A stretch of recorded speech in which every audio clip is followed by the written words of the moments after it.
ওকে, so এখন আমরা যেই অ্যালগোরিদমটা দেখব সেটা হচ্ছে এলআরইউ। সো এলআরইউ কথাটার মানে কি, লিস্ট রিসেন্টলি ইউজ, যেটা আমরা একটু আগে দেখছিলাম যে select the page to replace that has been least recently used in the past. তার মানে পাস্টে অনেক আগে যে পেজটি ইউজ হয়ে গেছে, খুব পুরানো একটা পেজ, এরকম একটা পেজকে আমরা রিপ্লেস করতে চাই। সো আগের মতো আমাদেরকে একটা রেফারেন্স স্ট্রিং দেওয়া আছে, সেটার উপরে হয়তো আপনাদেরকে টাইম স্ট্যাম্প পরীক্ষার হলে দেওয়া থাকতেও পারে, নাও পারে। আমি লিখে দিচ্ছি তারপরেও, for understanding convenience. So T9, T10, T11, T12, T13, T14, T15, 15টা পেজ, 15টা টাইম স্ট্যাম্প আমি লিখলাম। ঠিক আছে, 15টা টাইম স্ট্যাম্প আমি লিখলাম T15 পর্যন্ত।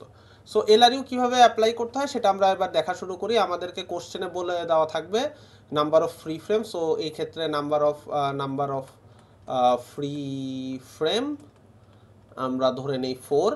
সো এবার আমরা কাজটা শুরু করি। সো প্রথমে সিপিইউ কিন্তু এসে একটা খালি ফ্রেমই দেখতে পারবে। সো আমরা যদি এখানে দেখি, সো প্রথমে সিপিইউ এসে P7 এর জন্য রিকোয়েস্ট করছে। সো আমরা আগের থেকে 0 1 2 3 নাম্বারিং করলাম। সো দেখেন এটা কিন্তু ফ্রি, কোথাও কোনো প্রসেস নাই, পেজ নাই। সো এখানে একটা মিস হবে। সো P7কে আমি এখানে ইনসার্ট করলাম। দেন নেক্সট রিকোয়েস্ট করে P0। আগের মতোই আমরা যেটা ফিফোতে দেখছি, আমরা আগে যে প্রিভিয়াস যে র্যামের অবস্থা ছিল সেটাকে নিব। দেন আমরা দেখব P0টা কি র্যামে আছে কিনা। দেখলাম আমরা নাই, তার মানে আমরা P0কে আমরা র্যামে ইনসার্ট করে দিলাম। দেন আমরা P1 হচ্ছে সিপিইউ রিকোয়েস্ট করতেছে সেটা দেখতে পারতেছি। সো এটার জন্য আগের মতো আমরা হচ্ছে দেখতেছি যে P7 আছে, P0 আছে, P1 নাই। সো আমরা P1কে ইনসার্ট করলাম। আর এই অ্যাস্টেরিকগুলোর কারণ কি, অ্যাস্টেরিক হচ্ছে সিপিইউ যখন একটা প্রসেসকে, একটা পেজকে যখন মেইন মেমোরিতে অ্যাক্সেস করতে যে খুঁজে না পায় ডিরেক্টলি, তখন সেটা কি করে, সে, আমরা জানি এই প্রত্যেকটা পেজ যদি মেইন মেমোরিতে ডিরেক্টলি অবস্থান না করে, তার মানে সেটা আমার হার্ড ড্রাইভে বা সেকেন্ডারি স্টোরেজে আছে, সেই সেকেন্ডারি স্টোরেজ থেকে মেইন মেমোরিতে নিয়ে আসতে হয়। আর যখন সিপিইউ ডিরেক্টলি খুঁজে না পায় একটা পেজকে মেইন মেমোরিতে, তখন আমরা পেজ মিস বা পেজ ফল্ট বুঝাতে অ্যাস্টেরিকটা দিই। সো সিপিইউ নেক্সট রিকোয়েস্ট করতেছে কত, P2কে। দেখেন আমরা P2-র জন্য আরেকটা মেমোরি ফ্রেমের কন্ডিশন এঁকে ফেলি, P7, P0, P1। দেখেন এই ক্ষেত্রেও কিন্তু P2 কিন্তু মেইন মেমোরি কোথাও নাই কোনো ফ্রেমে। সো আমরা P2কে আমরা মেইন মেমোরিতে অবস্থান দিয়ে দিলাম। নেক্সটে আমরা দেখতেছি, নেক্সট সিপিইউ কাকে রিকোয়েস্ট করতেছে, পেজ 0কে।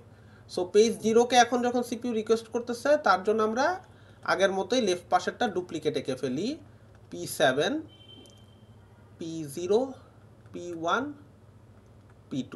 সো দেখেন P0 যেই পেজটা সেটা কিন্তু মেইন মেমোরিতে আছে, তার মানে এটা একটা হিট ইভেন্ট। তার মানে মেইন মেমোরিতে এসে সিপিইউ ফার্স্ট টাইমেই একটা পেজকে রিলোকেট করতে পারছে বা খুঁজে পেতে পারছে।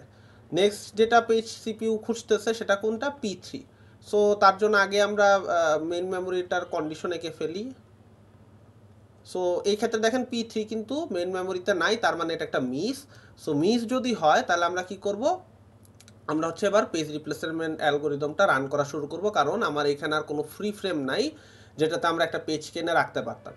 সো P3 যেটা সিপিইউ চাচ্ছে সেটা লেফটে আমরা তাকাবো। সো লেফটে সবচেয়ে পুরানো যে পেজটা আমরা পাবো সেটাকে আমরা মেইন মেমোরি থেকে বের করে দিব। সো P0 পাইলাম। P0 থেকে কোনো পুরানো একটা প্রসেস আছে, P2কে পাইলাম, ফাইন।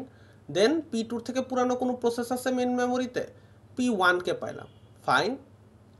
P2, P0, P1 সবগুলোকে পাইছি। তো P1-এর থেকে কোনো পুরানো প্রসেস আছে, দেখেন P0 অলরেডি আমি একবার পাইছি, তার মানে এটাকে আর কনসিডার করব না। ঠিক আছে, যদি একটা পেজকে অলরেডি আমি লেফটে তাকানোর সময় একবার দেখে ফেলি, P0কে যেহেতু একবার দেখে ফেলছি, তাহলে আমার আর সেকেন্ড টাইম ওকে দেখার কোনো দরকার নাই। তারপর আমি আরও লেফটে গেলাম, যে দেখলাম P7, তার মানে এটা সবচেয়ে পুরানো প্রসেস, তার মানে এই P7কে আমি এই জায়গাটা থেকে বের করে দিব। P7কে এই জায়গাটা থেকে বের করে দিয়ে কাকে আমি জায়গা দিব, আমার যে রিসেন্টলি রিকোয়েস্ট করছিল P3, সেটাকে আমি এখানে জায়গা দিয়ে দিলাম, ভালো কথা। দেন নেক্সট রিকোয়েস্টটা কত, P0। P0-র জন্য আমি আগের মতোই জাস্ট ফ্রেমগুলো এঁকে নিচ্ছি, P3, P0, P1, P2। ওকে, সো P0 কি মেইন মেমোরিতে আছে? ইয়েস, মেইন মেমোরিতে আছে। এই যে দেখেন পেজ হিট হয়ে গেল, তার মানে মেইন মেমোরিতে আমি এটাকে খুঁজে পেয়েছি। নেক্সট আমি কাকে সিপিইউ খুঁজবে, P4-কে। সো P4-এর জন্য আমি আগের মতোই জিনিসটা এঁকে নেই। সো P4 এর জন্য যদি আমি প্রিভিয়াস স্টেটটা ডুপ্লিকেট এঁকে নেই, সো দেখেন তো P4 কি মেন মেমোরিতে আছে? সেটা কিন্তু নাই। তার মানে আবার আমার লেফটে তাকাইতে হবে। কার লেফটে? এই যে P4 মাত্র যেটা সিপিইউ রিকোয়েস্ট করলো, সিপিইউ মাত্র রিকোয়েস্ট করছে হচ্ছে P4 এর জন্য, P4 এর জন্য রিকোয়েস্ট করছে। এই P4 এর লেফটের যত এলিমেন্ট আছে আমি তাকাবো। সো দেখেন P4 এর লেফটে আছে P0, পেয়ে গেলাম। এর চেয়ে পুরানো প্রসেস পুরানো page P3। By the way আমি বারবার প্রসেস বলতেছি, এটা আসলে পেজ, জাস্ট আমি আপনাদেরকে নোটিফাই করে রাখলাম। P3 থেকে পুরানো কোনো পেজ কি আছে? পেজ 0 দেখতেছি, কিন্তু পেজ 0 কিন্তু অলরেডি একবার দেখে ফেলছি। আমরা কিন্তু জানি একবার যদি কোনো একটা পেজকে দেখে ফেলি, সেই পেজটা নিয়ে আমরা আর কনসার্ন হব না। দেন আমরা কাকে পেলাম? P2 কে পেলাম। P2 থেকে কি কোনো পুরানো পেজ আছে? P2 থেকে পুরানো পেজ আছে P1। আচ্ছা, P1 এর থেকে কি কোনো পুরানো পেজ আছে? সেটা হচ্ছে P0। কিন্তু আমরা কিন্তু অলরেডি বলছি যে যেহেতু P0 কে একবার আমরা দেখছি, তার মানে দ্বিতীয়বার দেখার কোনো দরকার নেই। আরও লেফটে গেলাম, আরও লেফটে যাওয়ার পরে দেখলাম P7 আছে, কিন্তু P7 কি আমার ফ্রেমে আছে? ফ্রেমে কিন্তু নাই, এখানে ফ্রেমের কোথাও নাই P7। তার মানে P7 আমার বথার হওয়ার দরকার নেই। তাহলে আমরা সবচেয়ে পুরানো কাকে পাইছি? সবচেয়ে পুরানো পাইছিলাম P1 কে। সবচেয়ে পুরানো যেহেতু P1 কে পাইছিলাম, তাহলে আমরা কি করব? এই জায়গাতে অলরেডি এটা খুঁজে পাওয়া যায় নাই, সো P1 কে আমরা বের করে দেব। P1 কে বের করে আমরা সেই জায়গায় কাকে স্থান দিব? P4 কে স্থান দিব। Keep that in mind. আমরা কিন্তু অনেকেরই কনফিউশন হতে পারে, স্যার P0 তো সবচেয়ে পিছনে ছিল, আপনি কেন P0 কে ইগনোর করে গেলেন? তার কারণ আমি একটু আগে বলছি যে যদি কোনো একটা পেজকে অলরেডি দেখে ফেলে থাকি, এখানে যখন আমি লেফটে তাকানো শুরু করছিলাম তখনই কিন্তু P0 কে দেখে ফেলছিলাম। সো যেটা একবার দেখে ফেলবো সেটাকে আরেকবার দেখার কোনো মানে নেই। সো আমি সবচেয়ে পুরানো এবং ইউনিক পেজ যেটাকে এখন পর্যন্ত আমি এক্সপ্লোর করি নাই, এবং ওই ইউনিক পেজটা অবশ্যই আমার ফ্রেমে এক্সিস্ট করতে হবে।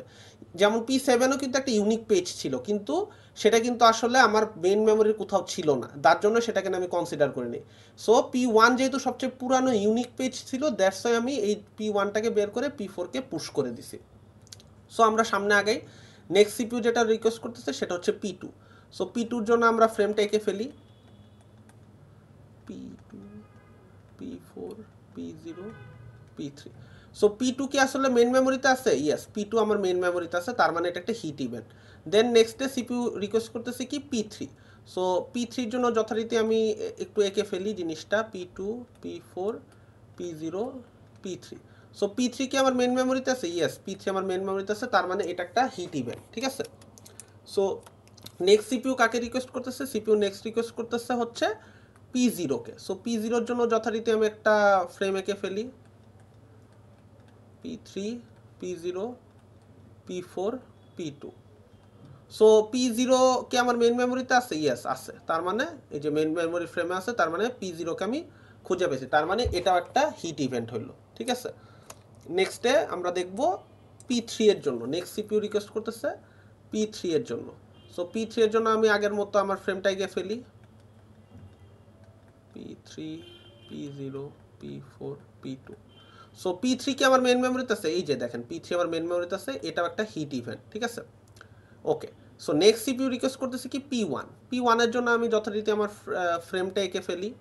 দেখতে প্রথমে আছে P2, দেন আছে P4, দেন আছে P0, দেন আছে P3। আচ্ছা, P1 যে পেজটা সেটা কিন্তু আমার মেইন মেমোরির কোনো ফ্রেমেই নাই, তার মানে আবার আমার LRU চালাইতে হবে। আর LRU চালানোর ক্ষেত্রে এবার আমরা কি করব? আমরা আগের মতোই P1 কে সিপিইউ খুঁজতেছে, এই P1 এর লেফটের দিকে আমরা তাকাবো। P1 এর লেফটের দিকে যদি আমি তাকাই, P3 কে পাইলাম, তার চেয়ে পুরানো P0 কে পাইলাম। P3 কে একবার পাইছি তাই ইগনোর করে গেলাম। দেখেন P3 কে একবার পাইছিলাম এখানে, তাই এখানে আর P3 কে কনসিডার করতেছি না। দেন এর চেয়ে পুরানো পাইলাম P2 কে।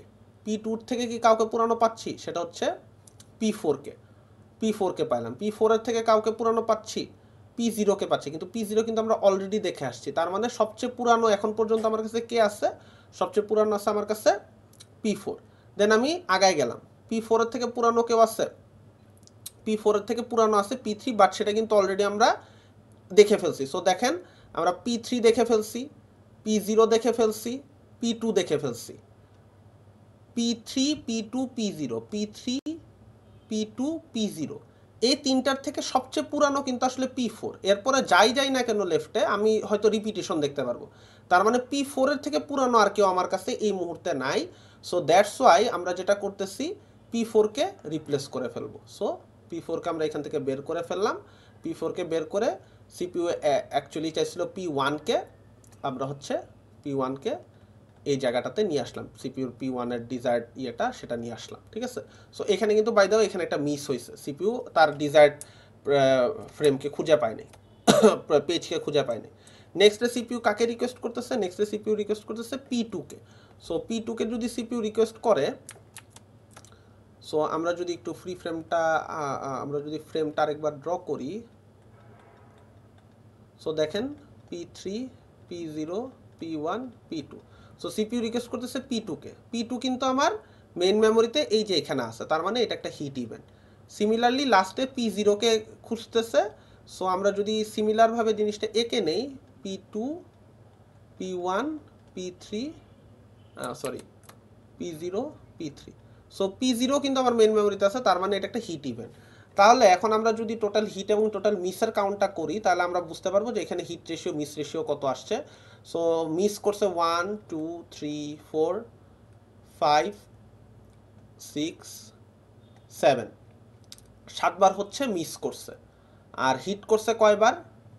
একবার, দুইবার, তিনবার, চারবার, পাঁচবার, ছয়বার, সাতবার, আটবার। 8বার হচ্ছে পেজ হিট হয়েছে, আর 7বার হচ্ছে পেজ ফল্ট হয়েছে বা পেজ মিস হয়েছে।